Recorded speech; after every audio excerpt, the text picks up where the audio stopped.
Hello, my name is Christine and I run a vintage shop called Prima Treasures on Etsy. This weekend I was out at an estate sale and I found this Paymaster and I thought this would be a good item to do a demo video on. So I went ahead and picked it up, and if you don't recognize it, this is commonly known as a check embosser or a check writer. The variations on that name, people will call it, and what it does is it adds protection to a handwritten check. So for example, let's say that you're a small business and you're writing out a check, and of course you're going to write or type on the check itself, but there's not a lot of security there because, unlike the digital direct deposit that we have today, literally you're handing someone a piece of paper that an unscrupulous person could then modify if they had the skills, especially if you hand wrote the check, which did happen back in the day. Especially if you had a vendor who came in and did some work, you might have your secretary hand write out a check. There's not a lot of security going on there. So what they would do is they would buy a machine like this and they would use it to emboss on top of the handwritten information on the check, which would make it harder for that person to then modify the check after they received it, but before they took it to the bank. So how it would work is you've got these levers on the front of the machine, and they allow you to set the dollar amount in dollars and cents. You can see right there, they're labeled. You just move these sliders up and down to set the dollar value. And then when you're ready to add the protection, I made a little fake check here with a piece of paper. You would put this in the machine, slide it in, and then you would pull this crank right here, and it's pretty stiff, but it would press down into the paper.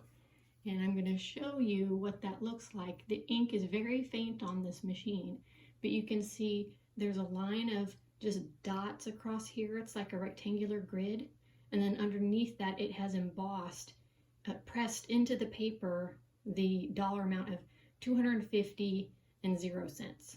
So what this would achieve is that when you had that grid of dots, that would typically land right where you wrote out the person's name, and it would make it difficult for them to then change the name or anything else about it.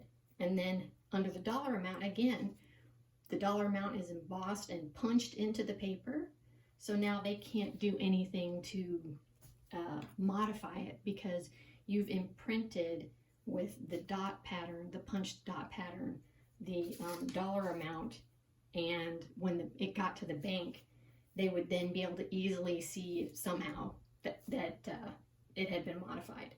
So supposedly this was a way of protecting checks against fraud, people trying to tinker with them after the fact. And these machines are still in use today. There are small companies who still use a check embosser like this for added protection on their checks. Not, in the digital age, I'm sure there's ways to get around it, but for a casual thief, it probably would be difficult for them to figure out how to do so. So it's a cool looking machine. I don't know if you noticed, it has kind of this deco vibe here. It's big, it's heavy. It definitely has sort of an industrial or Art Deco vibe. If you were going to use one just as a prop in your office, it would be cool looking. An important thing, if you actually intended to use it functionally, is you'll see on the side here, there's a key right there. And the key enabled the business owner to lock the machine when he wasn't using it, he or she, and they would keep the key on them, and then they would only put the key in the machine when they were ready to emboss a check. So that way, there might have only been 1 or 2 people in the office who had the ability to use this machine to crank out checks. And they could be sure that other employees weren't just wandering by the machine and using it to pay themselves $1,200 a week instead of $200 a week.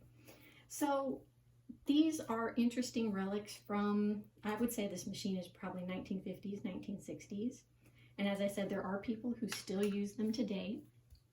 But I think most people who would have an interest in them now would be doing so just for the look of it, to have something that's kind of a retro industrial piece that they can use as an accent in their home. And no matter what you decide to do with it, they're kind of an interesting piece of history. So I hope that tells you a little bit something about them and possibly encourage you to go look for one.